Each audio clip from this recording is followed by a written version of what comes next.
सियार ने झट से झिड़की दी। अरे, मैं तेरी तरह मूर्ख नहीं हूं। देख, वह छुपा है एक अजीब से खोल के भीतर, जिसमें दो तरफ सूखी चमड़ी के दरवाजे हैं। मैं अगर एक तरफ से हाथ डालूं तो वह तुरंत दूसरे दरवाजे से भाग जाएगा। लेकिन इससे पहले क्या हुआ था, कैसे सियार और उसका दोस्त इस स्थिति में पहुंचे? अगर आप जानना चाहते हैं कहानी का पहला हिस्सा, तो जल्दी से हमारे चैनल की पंचतंत्र कहानी प्लेलिस्ट में जाकर कहानी का पहला भाग देखें और मजेदार शुरुआत से जुड़े। चांद निकलने पर दोनों ढोल की ओर गए। जब वे निकट पहुंच ही रहे थे कि फिर हवा से टहनियां ढोल पर टकराईं और ढम ढम की आवाज निकली। सियार सियारी के कान में बोला, सुनी उसकी आवाज? जरा सोच, जिसकी आवाज ऐसी गहरी है वह खुद कितना मोटा ताजा होगा। दोनों ढोल को सीधा कर उसके दोनों ओर बैठे और लगे दांतों से ढोल के दोनों चमड़ी वाले भाग के किनारे फाड़ने। जैसे ही चमड़ियां कटने लगी, सियार बोला, होशियार रहना, एक साथ हाथ अंदर डाल शिकार को दबोचना है। दोनों ने हूं की आवाज के साथ हाथ ढोल के भीतर डाले और अंदर टटोलने लगे। अंदर कुछ नहीं था, एक दूसरे के हाथ ही पकड़ में आए। दोनों चिल्लाए, हैं, यहां तो कुछ नहीं है, और वे माथा पीट कर रह गए।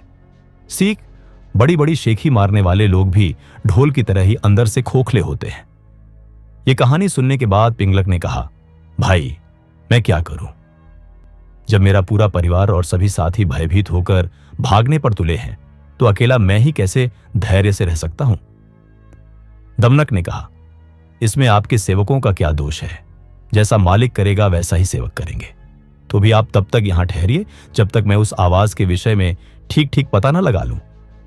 पिंगलक ने आश्चर्य से पूछा, क्या तुम वास्तव में वहां जाने की सोच रहे हो? दमनक ने जवाब दिया, स्वामी की आज्ञा से तो योग्य सेवक कोई भी काम कर सकता है, चाहे उसे सांप के मुंह में हाथ डालना पड़े या समुद्र ही पार करना पड़े। राजाओं को चाहिए कि ऐसे ही सेवक को सदा अपने निकट रखें। पिंगलक ने कहा, अगर ऐसी बात है तो जाओ भद्र, तुम्हारा मार्ग मंगलमय हो। दमनक उसको प्रणाम करके आवाज की दिशा में चल पड़ा। पिंगलक को पछतावा होने लगा कि मैंने बेकार ही दमनक की बातों में आकर उसे अपने मन का भेद बता दिया। उसका क्या विश्वास? पहले मंत्री का पद छिन जाने के कारण वह खिन्न तो है ही, बदला लेने के लिए यह भी तो हो सकता है कि दमनक लालच में आकर शत्रु से मिल जाए और बाद में घात लगाकर मुझको ही मरवा दे। खैर, अब तो एक ही रास्ता है कि कहीं दूसरी जगह छिपकर दमनक के आने की राह देखी जाए। उधर दमनक खोजते खोजते संजीवक के पास पहुंचा तो उसकी खुशी का ठिकाना न रहा। जिसके डर से सिंह की जान निकल रही थी, वह तो यह मामूली सा बैल है। दमनक इस स्थिति से लाभ उठाने की सोचने लगा। अब तो इस बैल से संधि या विग्रह कुछ भी करके पिंगलक को सहज ही अपने वश में किया जा सकता है। यही सोचता सोचता वह लौटकर पिंगलक के पास पहुंचा। पिंगलक उसे आते देख संभल कर बैठ गया। दमनक ने पिंगलक को प्रणाम किया। पिंगलक ने पूछा, तुमने उस भयंकर प्राणी को देखा क्या? दमनक ने कहा, आपकी कृपा से मैं उसे देख आया हूं। पिंगलक को आश्चर्य हुआ। सच? पिंगलक ने अपनी झेप मिटाने के लिए कहा, तो फिर उस बलवान जंतु ने तुम्हें छोड़ कैसे दिया?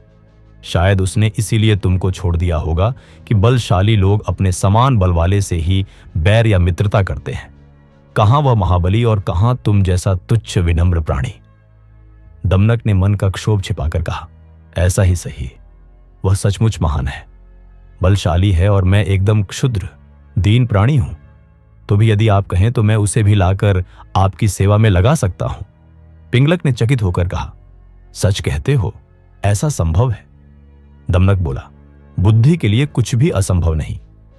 तब पिंगलक ने कहा, अगर ऐसी बात है तो मैं आज से ही तुमको अपना मंत्री नियुक्त करता हूं। तुम्हें प्रजा पर दया और दंड के अधिकार देता हूं। पद और अधिकार पाकर प्रसन्न दमनक बड़ी शान से चलता हुआ संजीवक के पास पहुंचा और गुर्राकर बोला, ओरे दुष्ट बैल, इधर आ, मेरे स्वामी पिंगलक तुझे बुला रहे हैं। इस प्रकार निशंक होकर डकराने गरजने की तुझे हिम्मत कैसे हुई?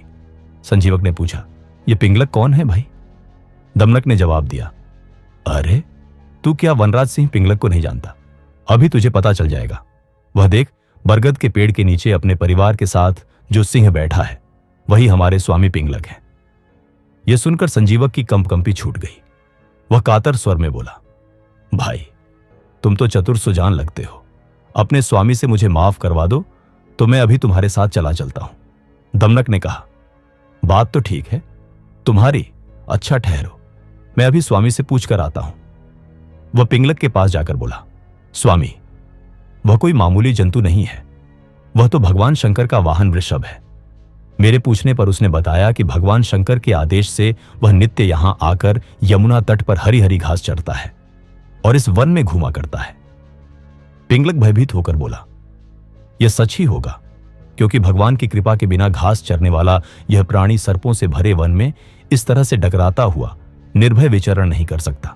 खैर, यह बता कि अब वह कहता क्या है। दमनक बोला, मैंने उससे कह दिया है कि यह वन भगवती दुर्गा के वाहन मेरे स्वामी पिंगलक सिंह के अधिकार में है, इसलिए उनके पास चलकर भाईचारे के साथ रहते हुए इस वन में सुख से चलो। मेरी बात सुनकर उसने आपसे मित्रता की याचना की है। पिंगलक बहुत खुश हुआ। वह प्रशंसा करते हुए बोला, मंत्रीवर, तुम धन्य हो, मैंने उसको अभयदान दिया, लेकिन तुम मुझे भी उससे अभयदान दिलाकर मेरे पास ले आओ। दमनक अपनी बुद्धि और भाग्य पर इतराता हुआ फिर संजीवक के पास पहुंचा। बोला, मित्र, मेरे स्वामी ने तुमको अभयदान दे दिया है, अब तुम निडर होकर मेरे साथ चलो, किंतु याद रहे कि राजा का साथ और कृपा पाने के बाद भी तुम हमसे उचित व्यवहार ही करना, कहीं घमंड में आकर मनमाना आचरण न कर बैठना। मैं समय अनुकूल ही शासन करूंगा। मंत्री के पद पर तुम्हारे रहने से हम दोनों को राज्य लक्ष्मी का सुख मिलेगा। जो व्यक्ति अहंकार के कारण उत्तम, मध्यम और अधम व्यक्तियों का उचित सम्मान नहीं करते, वे राजा का सम्मान पाने के बाद भी दंतिल की तरह दुख भोगते हैं। संजीवक ने पूछा, यह दंतिल कौन था? दमनक ने जैसे ही दंतिल की कथा शुरू की, सबकी नजरें उसी पर टिक गईं, क्योंकि इस कहानी में छिपा है एक बड़ा रहस्य। पूरी कहानी जानने के लिए अगला भाग जरूर देखें। और हां, लाइक, कमेंट, शेयर और सब्सक्राइब करना न भूलें, ताकि कोई किस्सा छूट ना जाए।